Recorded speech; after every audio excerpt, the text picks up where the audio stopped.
उपाध्यक्ष हेले सुधांशु। उमरकोट पौर निर्वाचन रे विजु जनता दल भल प्रदर्शन करी 11टी काउंसिलर पदवी सह पौर अध्यक्ष पदवी हासिल करथिला। आज बीजेडी को मिली आउ एक बड़ सफलता।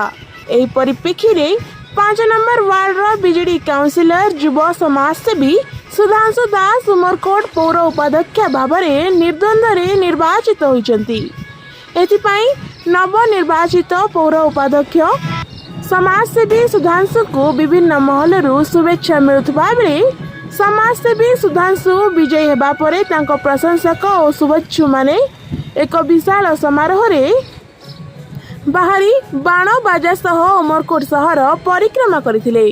एही समारोह रे बीजेडी जिला संयोजक तथा नवरंगपुर सांसद प्रतिनिधि प्रमोद पाढ़ी, पौर अध्यक्षा श्रीमती राधा बोत्रा, पूर्वतन नगरपाल झाड़ेश्वर महांती, समाजसेवी दुर्गा प्रसाद मल्लिक, बीजेडी जिला कार्यकारी सभापति इंजीनियर चंदना मल्लिक, समाजसेवी रजत शांता, बीजेडी कर्मी रवि सुनांग सह समस्त वार्ड काउंसिलर प्रमुख उपस्थित रही।